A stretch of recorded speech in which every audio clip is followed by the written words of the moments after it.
Lynn Catalano, welcome to Jewish Money Matters. How are you? I'm well, thank you. I'm so excited to have you on the show and have this juicy conversation. You have a new book coming out, Wrecking Ball Relationships, How to Identify, Live With, or Leave the Narcissist in Your Life. What a title.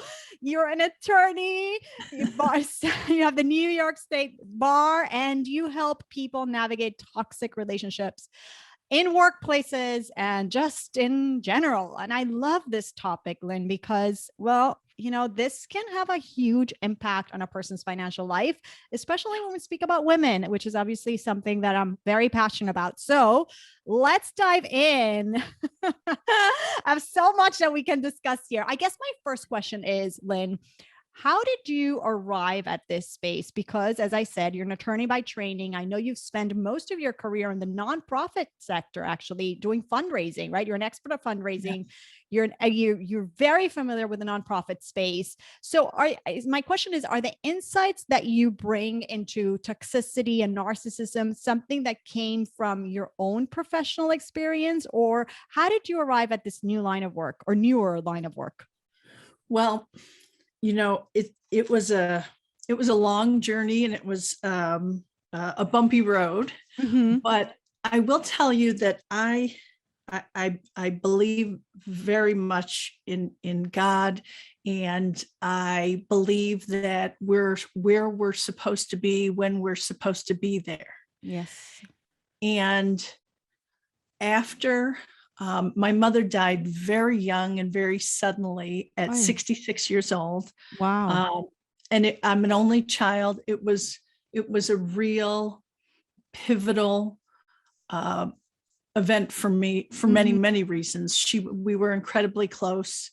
She was an excellent Jewish mother, and it was devastating. But what was more devastating for me was to discover that she had been shielding me and protecting me from my father, who was a narcissist. What? So this was the first really like glimpse was after her death. And, for a long time, I wrote off his odd behavior as grief because, grief comes in many forms. Yeah. And right. Who are we to judge someone else's grief? Right. Except that it never stopped, and it was awful. And he did and said really hurtful things to me. And it was more than that. It was manipulation and gaslighting and triangulation. And he would give me the silent treatment for long periods of time, and then decide that he was ready to be a family again. So in the meantime, here I am, an educated person, and I don't want to give up because I feel very strongly about my relationship with my father. Here, my mother just died, right. And I don't want to walk away from this. And, it's funny, in Judaism, we believe in tikkun olam, right? Yeah. Repair the world.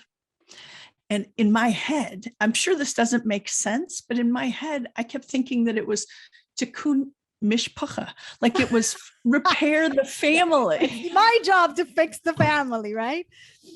Like that I couldn't walk away from that. And I think I stayed for so long because I held out hope that he would, wake up one day and realize what was happening. But he's ill. He has an illness. It's a mental illness. And so what did I do? I researched it, and I interviewed people, and I started what became this book in my journey. So really you arrive at this work from a personal standpoint, not from negative professional experiences. Wait. And then it gets better. Did your eyes open and all of a sudden you saw other things? Okay, tell us. So, I had worked in one place for a very long time, and I had really been able to be the architect of their foundation and their fundraising program. But I got to a point where it wasn't quite as challenging as perhaps I was looking for. I felt like it just wasn't as interesting as it had been. And so another opportunity came along, and I went to that place and learned what a toxic workplace environment looks like. Oh, and is this happening in tandem with what you're facing on a personal level? Yes. Interesting. Okay. Yes. So it was like all these things are coming at me. And as I'm learning more and more, I'm learning that toxic bosses and toxic coworkers and toxic people in general are narcissists. And so the similarities and the characteristics and the behaviors are glaring. And then the reason that this book is not a memoir, it is not only my story. My story is woven in along with the stories of many others to really illustrate the concepts and the principles of narcissism. And, I was able to show these real examples of narcissists in many different situations. So whether it's a parent or a romantic relationship or a sibling, or it's a boss. I cover that in the book. So why don't we go there? How do we identify? You mentioned there were red flags like glaring at me. How do we identify those red flags that are telling us you're dealing with a narcissist and perhaps or a toxic person? Perhaps we should even define narcissist first. What are those characteristics and what are those red flags? So I have lots of lists, right? Because inevitably you're looking for certain things. So when you look at the characteristics of a narcissist and the characteristics of a toxic person at work, obviously they have a lot of similarities, but they manifest a little bit differently at work. Okay. So a typical narcissist loves needs narcissistic supply, which is to me, I equate it to their oxygen. That's the praise, the envy, the recognition, all of it, that they need that all the time. And when they're not getting it from someone, they'll move on to someone else, or they'll find another outlet where they can get that. And whether that's in, doing good in their community or their religious areas or their family, whatever it is, however they can get that praise, they will solicit it themselves if it's not coming easily. Okay. They also cannot exhibit empathy. So this is a big red flag to look for. When someone isn't feeling well, there's such little simple things that we take for granted in relationships, where when people genuinely care about you, they exhibit empathy. They know that everyone has trials and tribulations, and narcissists cannot do this. And so, once or twice you might look past it, and then all of a sudden, like, the light bulb goes on and you say, oh my, like, this is really problematic. They don't take accountability for any of their actions. When confronted, they will deflect, deny, change the subject. They have a very hard time apologizing. They will not apologize for anything that they've done to hurt you or done wrong, because they can't take responsibility. But they will, they give kind of it's called a narcissist non-apology apology. Oh, yes. The non-apology. Yeah, I remember I had Harriet Lerner when she Lerner or Lerman. Oh my gosh, I forget. When she wrote that book, then I think it's called The Non-Apology or How to Not Apologize or something like that. Anyway, it was fascinating. Yes. So they apologize for I'm sorry I ever even talked to that person. how about the fact that you hurt me? You said terrible things about me to that person. Well, they're apologizing for like the action that caused it, but not for hurting you. So yeah, it's real interesting. They don't communicate well. They expect you to know what they want and be able to read their minds. This is a big one. Yeah. They love control. Mm. And it's control of every aspect. So, you know, I like to equate it to grade school when you got to be the line leader. Yeah. Like they want to be the line leader in perpetuity. All the time. And if they're not the line leader or the leader of the organization or the community or the family, they're going to undermine the authority of that person and criticize and humiliate them until they capitulate. Mm-hmm. Because that's all they want. They just want to be the leader. They need for other people to revere and praise and adore them. And they can't do that if they're not leading the meeting or the discussion or the group. Right, right. So how you said it manifests a little bit different in the workplace. Yes. How yes. so?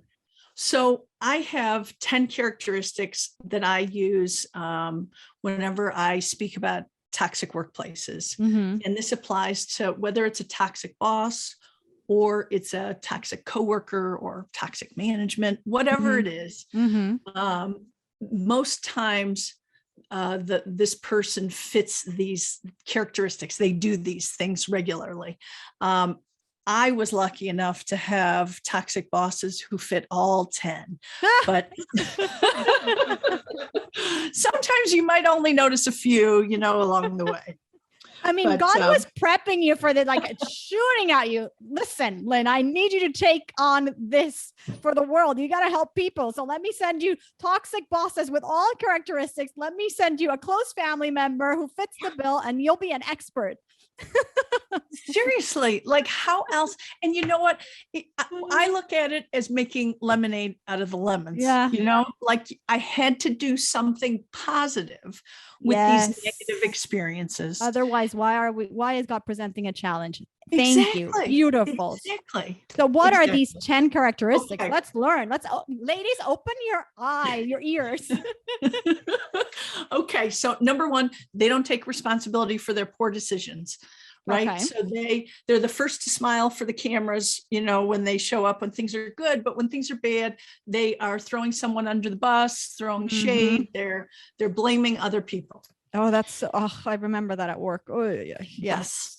2, they avoid conflict at all costs. They don't like to have uncomfortable conversations because they can never show that vulnerable side of themselves. Mm-hmm. So they're not going to have an uncomfortable conversation. They're going to delegate that to someone else to do. Mm-hmm. 3, this one has always been my favorite because I can't even comprehend how they do it, but they've managed to micromanage everyone. Mm. They seem to know everyone's job. They assign you a task, then they email you, did you do the task? Then they email the person that they told you to talk to about the task, rinse and repeat. Yes. And it's like mind-boggling. Like we are all intelligent, responsible people. Why did you hire me if you didn't think I was intelligent and responsible? Mm-hmm. Why would you think that you need to tell me every task and check on it as I do it, you know? Mm-hmm. So this is what a toxic boss looks like. Mm-hmm. They don't communicate well or sometimes at all. Mm-hmm. And they have certain ways that they like to communicate. Sometimes it's not face-to-face. Sometimes they like email. Sometimes they like talking to you on the phone. Sometimes it's about texting. Mm-hmm. Whatever it is, that's their chosen method of communication. And you either embrace it or move on. Okay. They assume that everyone is on call 24/7, no matter your pay level or level of responsibility. You know, for me, this was just a blatant disrespect for any kind of personal time. They email and text at all hours on evenings and weekends. Now, again, this is about boundaries, and this is about the fact that they need constant validation for their ideas. Yeah. They can't, just because they had an idea at 5:30 or on a Saturday night, or at 8 o'clock in the morning on Saturday, they can't. Normal people would wait, right? Normal people would wait till Monday morning to let you know, but they can't, because they need you to tell them what a good idea it is immediately. Wow. And they get upset if you don't respond to them within that time period, which is mind-boggling. Time. Right. Yes. Personal time. Again, personal time. They don't plan. There's never a strategic plan for the organization. They just keep reacting. So, you know, whatever is happening in the world, they just react to it. What often occurs is that because there's no research and no plan, no due diligence done, it doesn't work. And when it doesn't work, they blame someone or something. They don't take responsibility, and they pivot again. I was at an organization, it felt like it was a nightmarish version of the hokey pokey, because we kept pivoting all the time, you know, from thing to thing to thing. Yeah. Awful. They focus on short-term optics. They're never interested in the root cause of the problem. They'd rather throw a fresh coat of paint on or talk to the one happy employee, you know, of the whole place, than talk about the actual issue at hand. Right. They completely ignore turnovers. So this really got me, because the last organization I worked at, they had almost 25% turnover in 1 year. Whoa, incredible. That's crazy. That's not a red flag. That's a strobe light, a flashing light, you know? So the CEO completely ignored that. He actually said to me at one point, "I'm not in the business of begging people to stay." I thought, well, that says a lot about you and the organization. But why do they ignore turnovers? Because they don't want to shed light on their toxic behavior. The problem. They don't want to rehash those things, right? So that is definitely a problem. That's number 9. And number 10, they will criticize and tell you that you've done something wrong without providing any guidance or coaching for how to do it right. And there really is very little, if any, positive reinforcement. I like to tell people, please do not underestimate the power of praise and positive reinforcement. When you are trying to create a team and a positive culture, you need that desperately. And without it, the toxicity is contagious. Wow. So I could see how similar they are, but evidently when you're working in a team, they manifest differently because of the nature of shared responsibilities and different people being involved. And one big one that you mentioned is this no planning and reacting, and then things go wrong. And then obviously it's so easy for the narcissist to blame everybody in the line but them, right? So what are some tips for us to then, because communicating and interacting with these types of people, because now I'm in an environment and I have team members, sometimes my superiors, who work like this. How do we deal with it? How do we communicate with these people? Well, you know, I always give people a caveat. If you can leave this type of environment, find another position somewhere else. That's truly what's best. Okay, but absolutely. I understand that for many reasons, sometimes we need to stay in a workplace Mhm. for, various reasons, the commute, the compensation, the childcare, the benefits, the health insurance, et cetera, et cetera. So if and you maybe have, let's assume that it's temporary. Let's assume we're looking to leave, but in the meantime, until yeah, we find something else that is suitable, we have to deal with this. and that's the best case scenario, right? Right. Is that it's temporary. So while you're there, it's important, if you're going to stay, number one, do your job and do it well. Mhm. Focus on the task, right? It would be great if you can make yourself a valued member of the organization. Mm. So whatever positive things you can do to show your value and to show that you are a loyal member of the organization is positive for you. Mhm. The other thing is, we talked about how narcissists have trouble communicating, and certainly toxic bosses don't communicate well, if at all. So what we need to do is stop challenging their communication style. Embrace it, whatever it is. So, if they don't make eye contact with you, move on, right? Because you're not going to change this person. You need to accept that. That's a hard one, I know. Yes. Because there's a part of us that wants to say, hey, look at me. Don't look at your phone. Look at me when you talk to me. Right. And, I did that really well. How come you didn't even say good job? They're just never going to give it to you. So you need to be strong enough to know that they are not going to change. Focus on your task. Embrace their communication style. And, I tell people, if you have an opportunity to not interact with them, I'm by no means saying be insubordinate, but if you have an opportunity to take a meeting virtually or on the phone as a conference call, to not be in the same room with that person as much, it's better for you, because it makes it a little more tolerable for the situation, certainly. Those are the things that I tell people. I tell people you have to be strong. You have to have outlets, make sure that you take care of your health, your mental and emotional health. Make sure you practice self-care. So important. Exercise, meditate, pray, all the above. And brings us to our financial health as well, because again, if we have money, gives us options. So if we are financially healthy, the likelihood of us being able to walk away faster from a toxic environment increases highly, period. Absolutely. Absolutely. Money is freedom. Yeah. Yeah.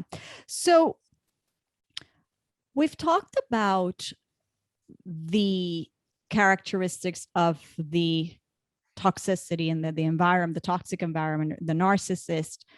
Are there, Lynn, certain characteristics that maybe you've noticed in people who, and maybe it's women or maybe it's people in general, who are more likely to fall prey to that type of relationship or stay in it? Because see, what you just described as tips to deal with this, some of us, I think we naturally kind of do it. We naturally set those boundaries or naturally don't take things personal. So I guess, have you noticed that there are certain weak spots or things to look out for yourself, for ourselves, that make us more vulnerable to fall prey to this type of toxicity? Not that I'm obviously the onus is on the people who have the problem, but maybe there's something that you've noticed on the receiving end. Well, first of all, I do want to tell you the statistics tell us that 80% of all narcissists are male. Wow. However, that does not mean that there aren't female narcissists, right? They exist, absolutely. We're just probably a little more likely to run into a male narcissist by probability. Yeah. That being said, I think that each situation is so unique in a way, because in romantic relationships, there's some spark, there's some chemistry, right? People aren't I don't think people do this. I certainly didn't do this with my husband, where you interview them first, and Yeah. figure out that they're a narcissist before you get into the relationship. Mhm. So I think that those relationships are perhaps the most difficult when it comes to identifying the characteristics. Mhm. Now, that being said, my personal experience when as a parent, I didn't know the red flags to look for, because I grew up in that household and I had been conditioned to walk on eggshells my whole life. I didn't even know it. So, Wow. I, This is so nuanced and so complex, which begs the question. You used the expression, my mother had shielded me or protected me from his behavior all this time. What do you remember about their dynamic, their relationship, now that you can look back with the clarity of, oh, this person, that's just how they are. I just never knew that. What does that say about the way she dealt with it? I've questioned that a lot in the last 11 and a half years. I've spent a lot of time, and I've grown very close with my aunt, my mother's sister. I was always close with her, but I've definitely grown closer in these years. And I've asked her many times, like, why did she stay? Like, why was she there? She knew who he was. Like, and I look now and I think there was some codependency there. She needed to be needed. I think it must have been exhausting to pump him up every day and tell him, that he was smart and good at what he did. And she did it. She may not have even realized she was doing it. They were together more than 40 years. I remember being an adult and being with them after he had spoken somewhere or done something. Of course, he's very charismatic and he's active in the community, and narcissists often are. They're often very big personalities, and people say, oh, what a nice guy. But, they're known to wear a mask in public and private. So they behave very differently, and they never want to be exposed. They don't want people to know how they behave at home.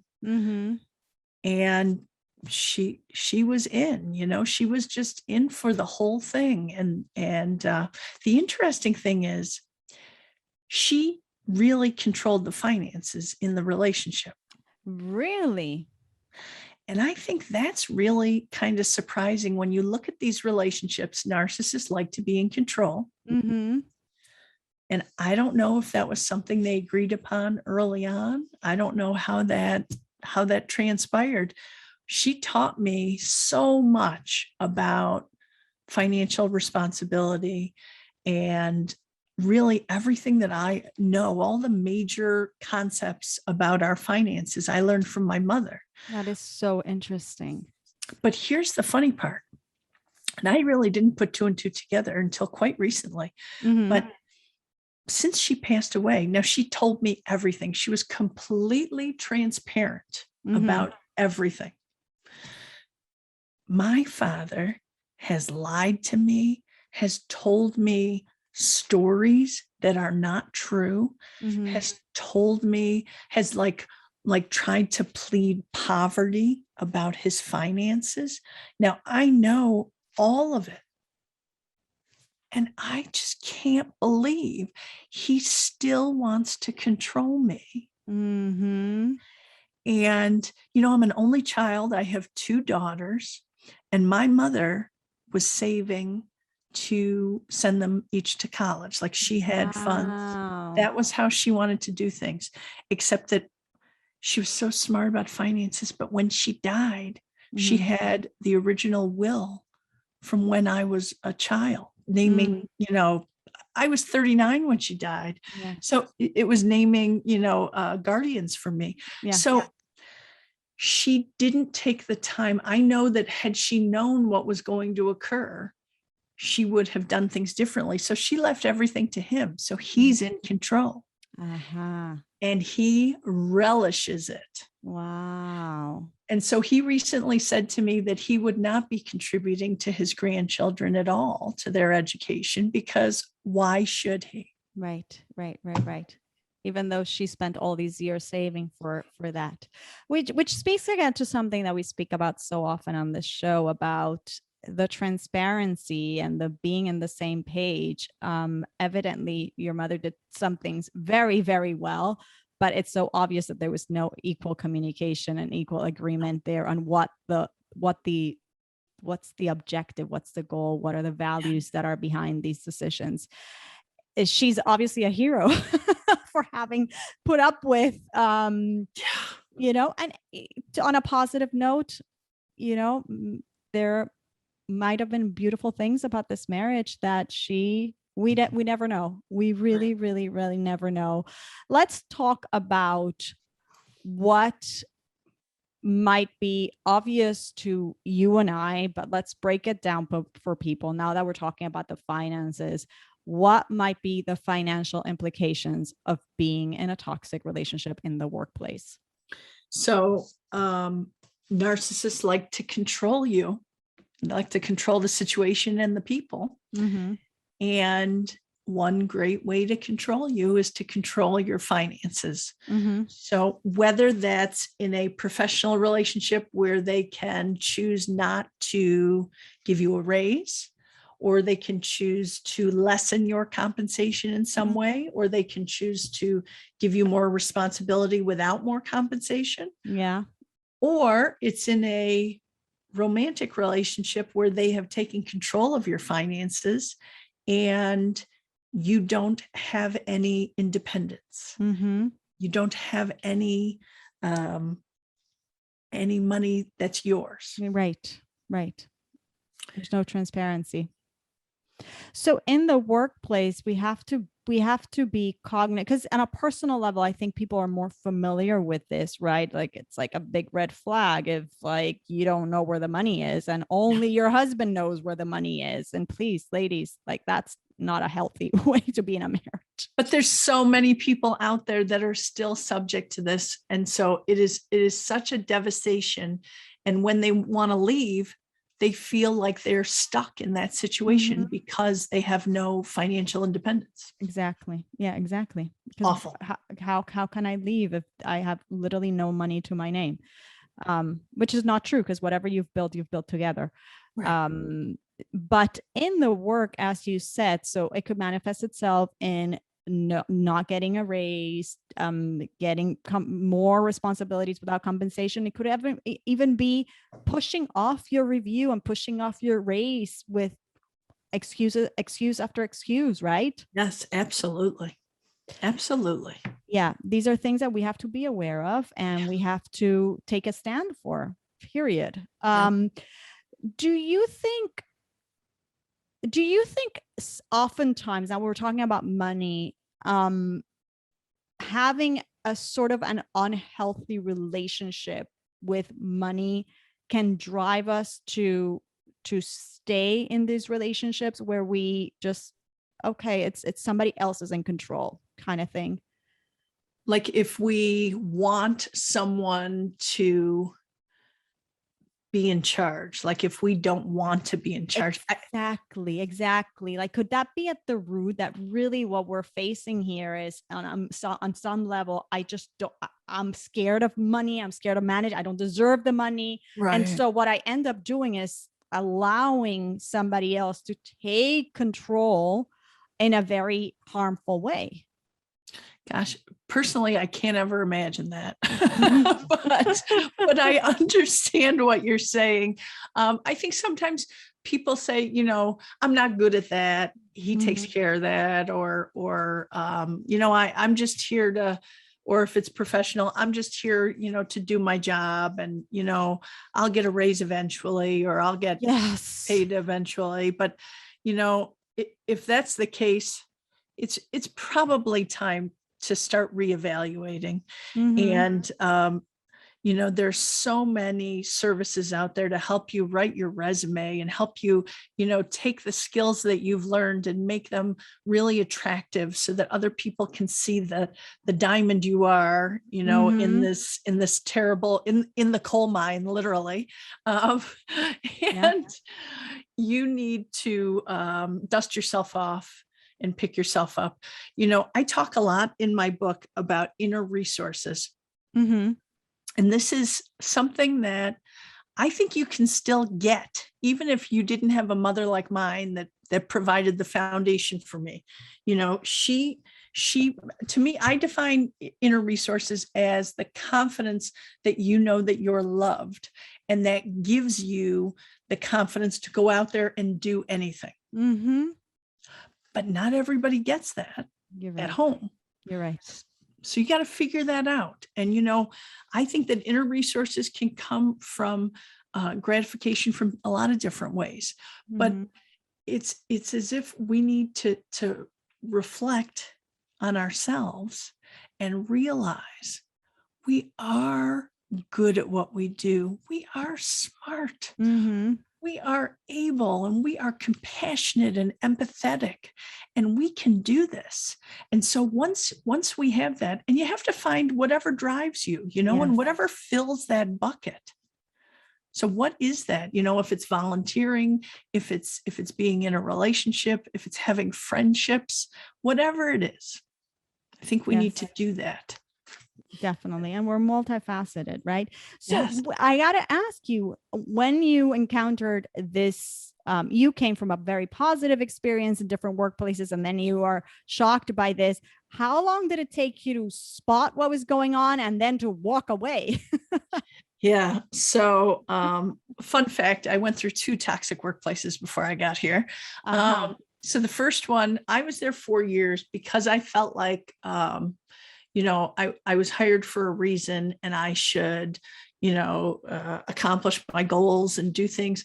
Things changed in that organization very radically. The leader, who had been there for some ridiculous number, like 35 years, was actually made to resign for some improprieties. And as a result, the board, who had been a real rubber stamp board, all of a sudden had to be responsible. And that was where the toxicity came from. They actually hired, as a paid person, the treasurer of the board, who had signed all of the IRS reporting documents when the director was giving those improprieties. And they hired him as the director. And so everything went downhill very quickly in that organization. Right. And I realized this was not a positive for me. I think it's really good. If you're ever debating whether you're in a toxic work environment, the easiest barometer there is to take your own temperature on a Sunday night. How do you feel Sunday night? Because I know I used to feel filled with stress and anxiety. I did not want the week to begin because going to that place was so miserable. So I think that was like, when you look at that, right? That's a litmus test. Yes. Yes. Because our work, we spend so much of our time in our work. And why should we not be in a place, in an environment where we feel we are contributing, where we feel that it lights us up? Not just that we share our light, but it also lights us up and makes us excited. And not just say that there's always going to be things at work that you don't love to do, but in general, there has to be this feeling that I'm working in something where I feel like I contribute, where I feel like I'm using my talents, where I feel like I'm people who have kind of like the same wavelength and so much. These are important things. Don't forget, go back to my very important point. Don't underestimate the power of praise and positive reinforcement in this environment, because what happens when you get that? it inspires us, Yes. it motivates us, it gets us charged up, it gives us energy, right? We want to continue, we want to do more great things for this organization. Well, what happens when you don't receive it? Yes. Or when you spoke about the behavior of not being able to communicate, when you have leadership who can communicate or articulate the mission, the inspiration, the where we're going with this, right? And it's all putting out fires. Well, that's how you're going to feel constantly. You're not going to feel inspired. You're going to feel like you're dealing with one emergency after the next. And guess what that's called? So when you're in a relationship with a narcissist, you're literally describing it. You're hypervigilant and you're always in flight or fight. That's no good for your immune system and your physical health and your mental health. No good. And by the way, it's no good for your financial health either, because if you're constantly in that state, you can't make smart financial decisions and choices, and very likely you might end up looking to things like food or shopping or other types of addictions just to nourish you, because you're just constantly so deprived. That's an excellent point. You're absolutely right, Yael. Absolutely. Right? I mean, I have to think back of years where I was absolutely miserable in my work, and I think I definitely used Fifth Avenue, because I worked very close, as a way, and my American Express card as a way to cope with what was going on inside the building. Yeah. That was not very healthy for me. No. Right? Right? Right. And on a personal level, I have to tell you, I also, as an adult, started evaluating the marriage of my parents, and God bless them, they're wonderful parents, but I now, because of what I do, I noticed the patterns, and I was able to realize that a lot of my mother's shopping behavior, which, oh my goodness, what did I learn from that, had to do with the fact that she was unfulfilled in her marriage, period. She was just unfulfilled. Wow. And when she got out of that relationship and she was in a much healthier place, in a much better marriage, things changed. In fact, she was so savvy. She was investing. She was doing so many things. It was like the complete opposite. Wow. Wow. Powerful stuff. Yeah. I mean, powerful stuff. I wonder an awful lot what my mother would have looked like in a different relationship. Mm-hmm. Especially being that she was so savvy and responsible, seems like, by nature, right? Yes. So you talked about the fact that you yourself, thanks to your mother, became really savvy with money and pretty responsible from a young age. What have been some of the things that you feel you learned in that household, despite what was going on? What are some of the things that she taught you that you feel helped you on in life? So she was a big proponent of saving, not spending your whole paycheck. Wow. And she taught me that at a very early age, and I was very appreciative at many points in my life for that. I'm sure. Meanwhile, I learned about layaway. You remember layaway before there were credit cards? Well, it's funny because then she taught me about credit cards, and she told me you never buy things on a credit card that you cannot afford. Mm-hmm. Only credit cards are only a convenience. Mm-hmm. And I look at that. I carry that with me to this day. We do not carry balances. Of course. So smart. Pay it off every month because that's what it is. It's just a convenience for not carrying cash, right? Mm-hmm. So, I mean, those are such important things. And I've taught my two daughters those same concepts because I think it's very important. It's funny, though. I have a 16-year-old who I was trying to teach the value of money. She received the money for a holiday, and she went right out and bought a whole lot of crop tops and fun clothes. Yeah. And as 16-year-olds would do. As 16-year-olds would do, correct. And then she dropped her phone soon after that, and the back of it, this was a while back, where the iPhone was the glass back, and it shattered. And I said to her, I wonder how many crop tops it takes to fix the phone. She did not appreciate that. But it's funny. We also did something very early on. If you have children and you relate to this, my daughters both wanted American Girl dolls very, very young. Yeah. And obviously they're very expensive dolls. And they had both always gone through toys very quickly, love, hate, it's on the floor. And my husband and I are like, how are we going to spend, hundreds and hundreds, actually spend thousands of dollars on these dolls. And so we decided that they would save their money. And when they got to the right place, of course, they bought the doll. And then we bought the $1,000 in accessories and hair salon and all the other crazy stuff, right? But the doll had great value to them because they were invested in it. And it was their money. They felt like they did chores and they did things and they saved birthday money and holiday money for that doll. So I do think it was money well spent. They love those dolls, by the way. They talk about playing with them. They're 20 and 16 now. They love those dolls. And it has a lot to do with the fact that they paid a big chunk of that. And it's funny. We used to talk about money in terms of American Girl dolls. So I'd say, oh, that costs half an American Girl doll. That costs 2 American Girl dolls. I think that's great. Because that's how they can that's a concrete way for them to understand it. I think that is amazing. So you learn how to save. We're about the same age group. I don't know.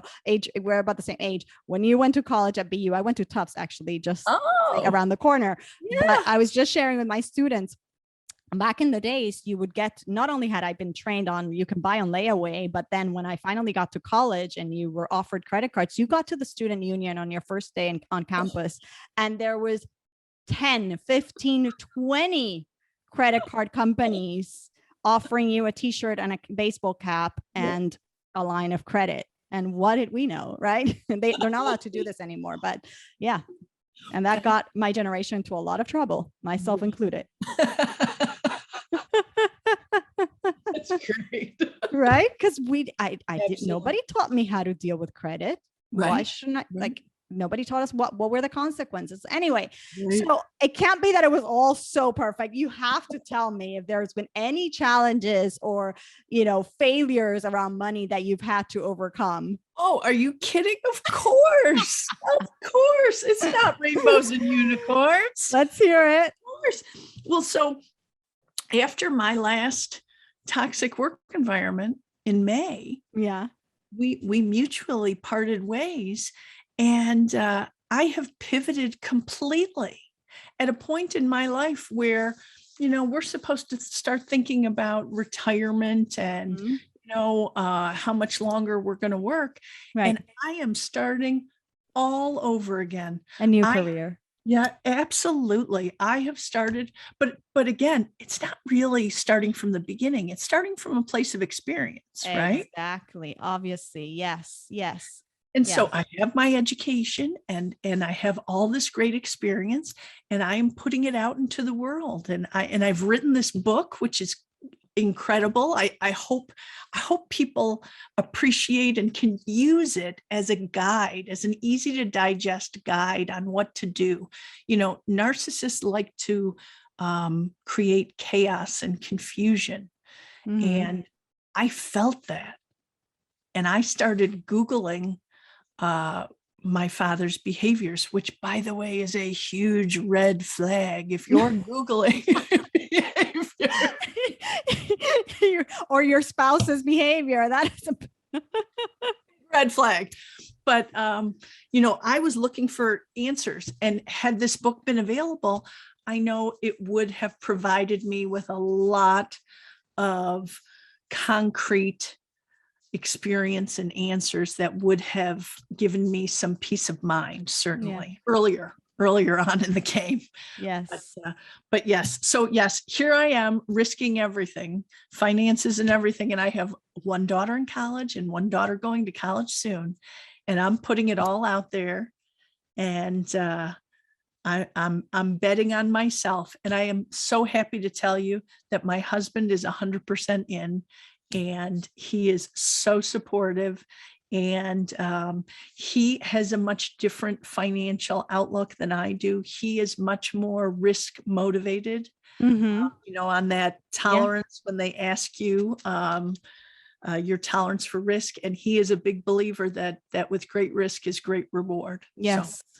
Yeah, it's so beautiful to hear. And for me, it's so inspiring. I so believe in it because, again, nothing is by chance, like you told us before. So everything that's happened, if you're feeling called to serve in this area. So yeah, it might mean that you're not getting right now that paycheck every month or every 2 weeks. Right. But let's go back to the joy in working, right? And building something. I mean, and what you're teaching your daughters, and being in a relationship again where there is transparency, financial transparency, and good communication, that you feel supported and doing that is absolutely priceless. Yes. Agreed. 100% agreed. So I want to ask a question about the workplace. What could be done? And perhaps this is something that you've already done work on, in terms for those of us who are either in work environments or run companies. What kind of better training or can be offered to employees and to teams that could help with these dynamics and create it? Is there anything that should be in place? Like, it's saying from the corporate side, is there some sort of responsibility and some better practices that could be happening that would reduce the amount of toxicity? So absolutely, 100%. You're absolutely on the right track. Mm-hmm. I think that it's a two-level solution.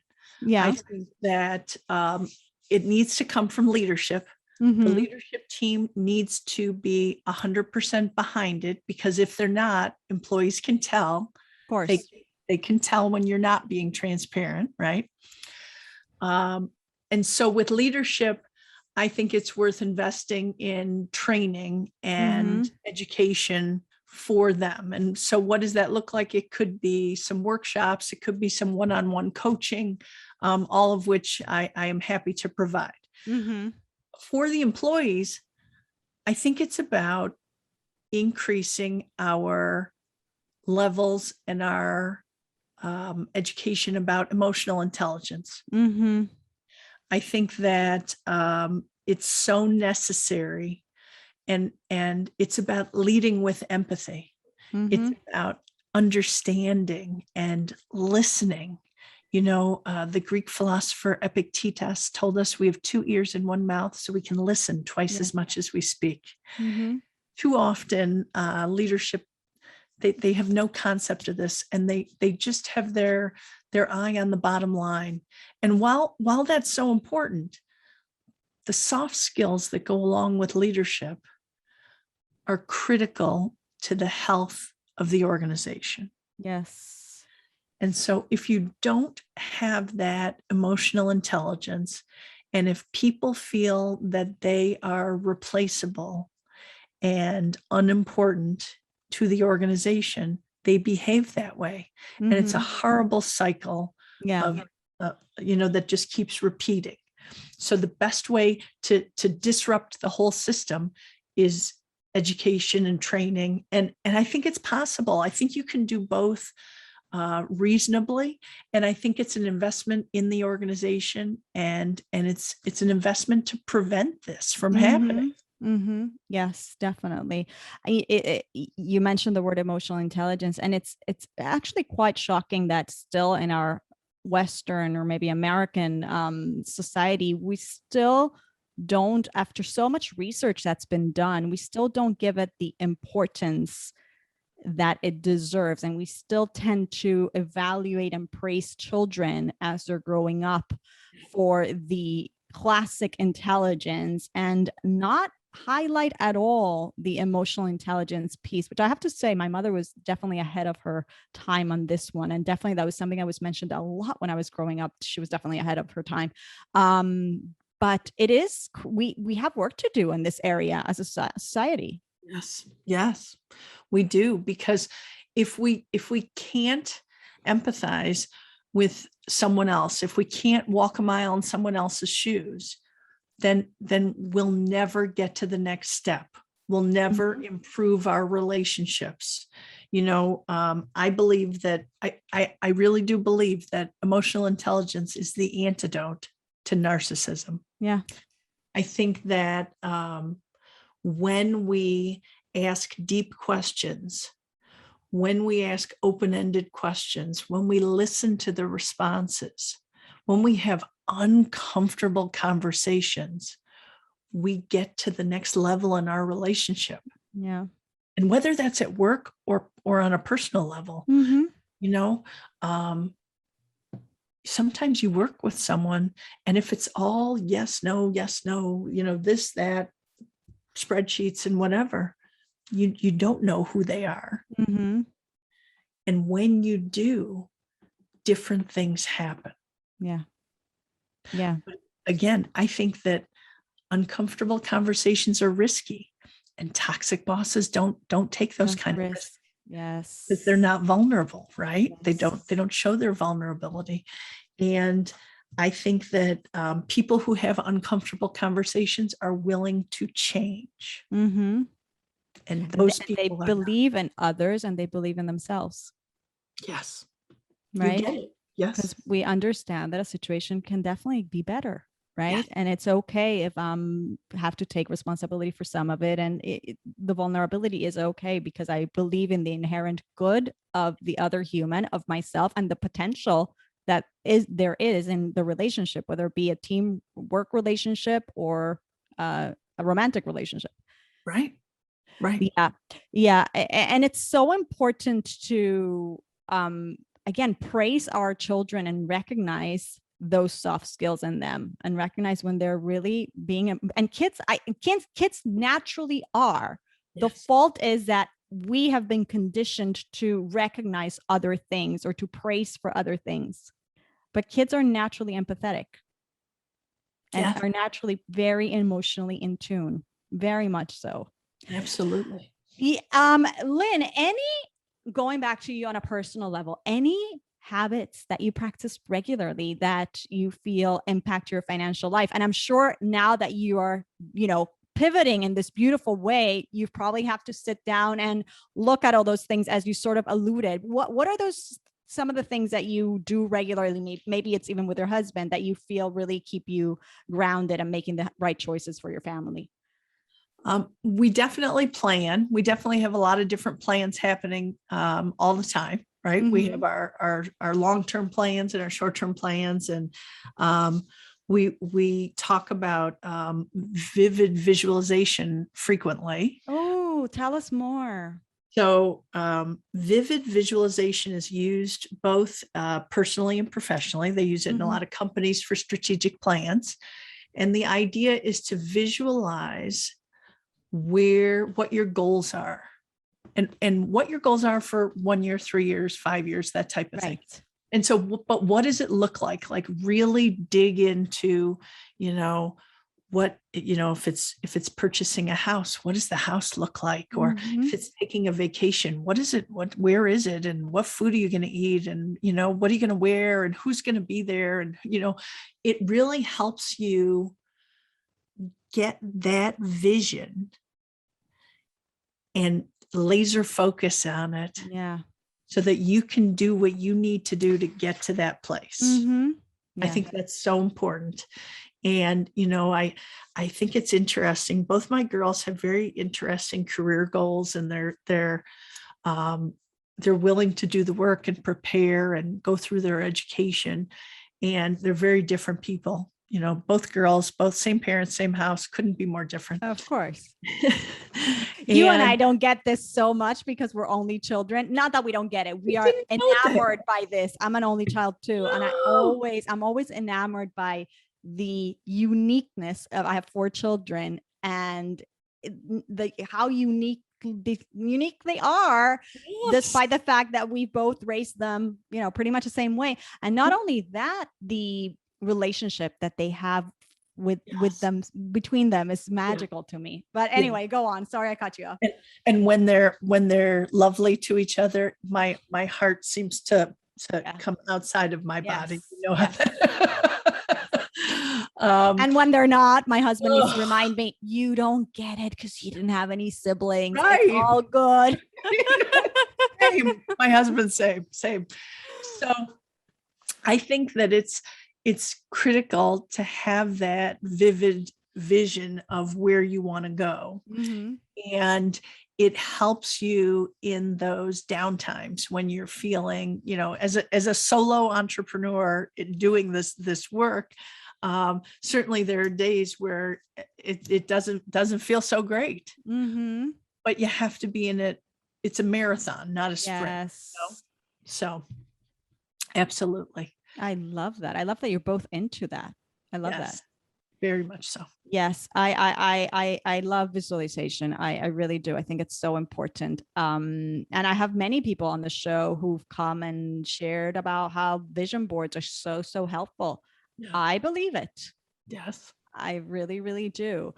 Let's wrap it up with what I like to call Jewish Money Matters fill in the blanks, Lynn. And this is a part of the show where I'm going to give you an open-ended sentence and you'll finish it with the first thing that comes to mind. All right? Okay. First one is, when I give tzedakah, I like to give to the Center for Hope of Western New York. It's a center, again, I came to this organization very organically because I was in this space. I didn't even know an organization like this existed. What do they do? What a need it is. When people are victims of emotional abuse and financial abuse, this is a great place for them to go. It's built on 4 pillars. The pillars are legal representation and legal help, financial advising, mental health consulting, and holistic healing. And I think that, this center is there for people on these 4 pillars so that they can heal and be whole again after this traumatic experience. Oftentimes they have victims come to them who want to leave, but don't have the financial ability to leave. And they're able to seek advice from our counselors on ways to prepare. Wow, this is so important. Yes. Yes. And that is specific to New York, Center of Hope. So the center, it's I want to make sure I get the website correct. It's www.centerforhopewny.org. So we're in Western New York. And now I'm on the board. Oh, good for you. Them. And yes, so I'm a firm advocate for the center. So beautiful how it all aligns with your work and on so many levels. Amazing. Absolutely. Lynn, I'd like to make more money because financial freedom. Gives you options, gives you freedom, right? Yes. Something I wish I'd learned about money growing up is the need for a progressive or intermediate will. Yes, ladies, we have to update our wills. It's not something that we do once when our kids are born and we never take care of again. It's so important. By the way, I am due to update my will. I mean, it would still be relevant, but actually no, because I'm pretty sure I had a 4th child since. So there you go. How about I'm gonna be made accountable now because I've said it on the show. I need to update my will. And it's so easy.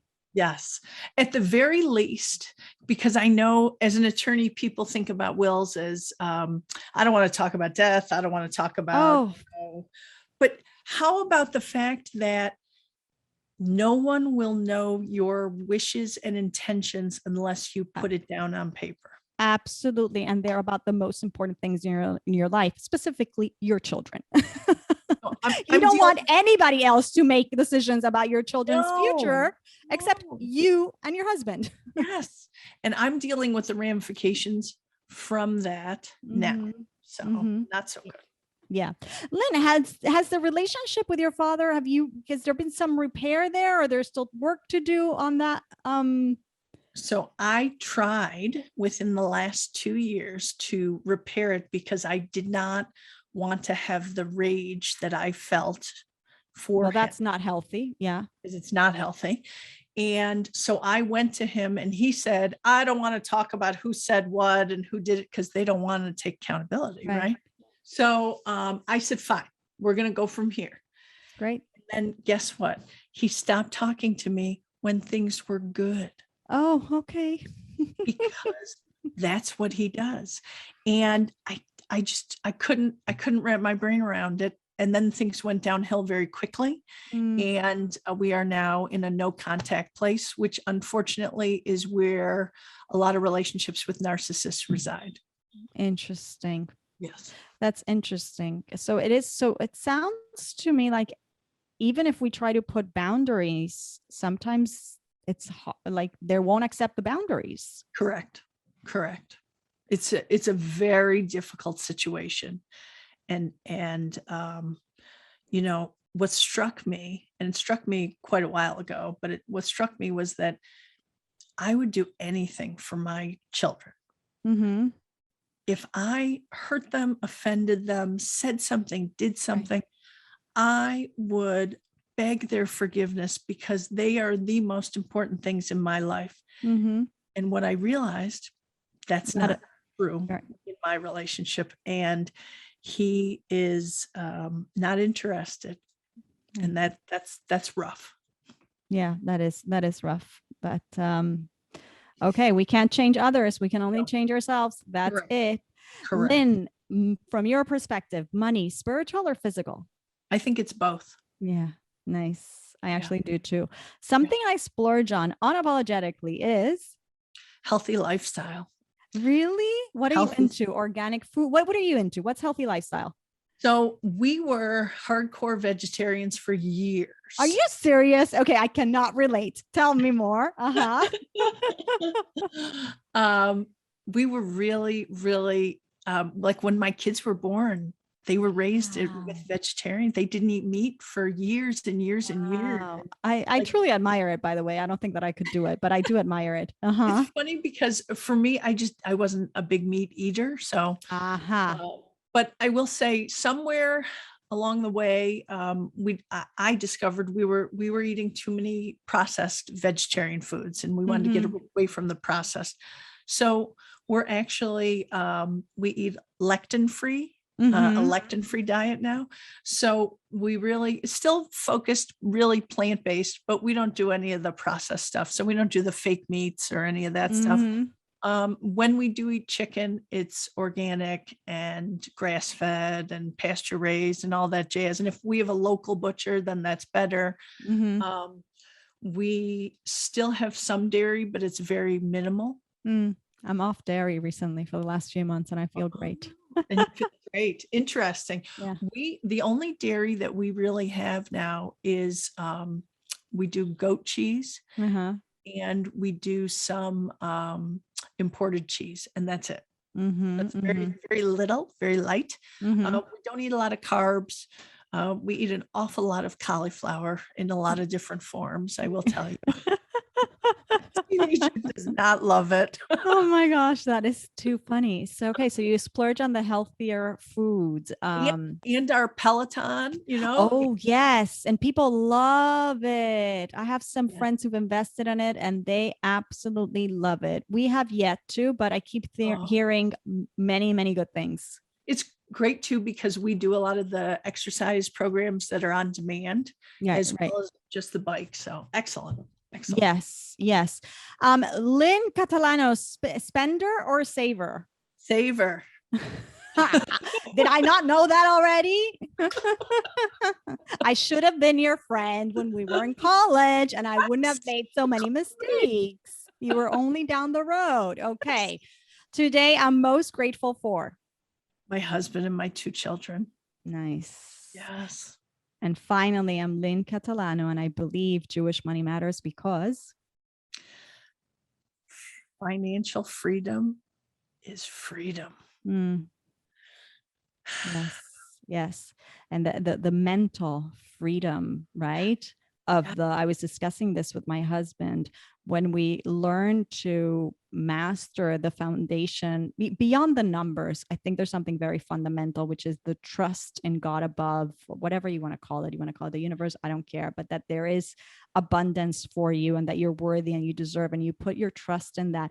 That gives us such mental freedom to then do, create, serve, make the money, all the things, because we are literally mentally free. We don't have to worry. We're so addicted to the worry. Yes. And what else are we free from? The toxicity from these people. We don't have to pay. Amen to that. Ladies, there's no excuse. Get your financial house in order. Don't make yourself vulnerable to toxic relationships. We can do better than that. We have to do better than that. Lynn Catalano, thank you so much. This was so insightful. Much success in this new endeavor and with the new book. It's coming out soon. Can we pre-order? Is that what's happening? Yes, you can go to my website and pre-order. Okay, where's that? www.lynncatalano, LYNNCATALANO.com. Fantastic. And I'm sure there we can also find information about coaching and speaking and all the things, right? Yes, please. Absolutely wonderful. Thank you so much. This was amazing. Thank you, Yael. Thank you. I really enjoyed it.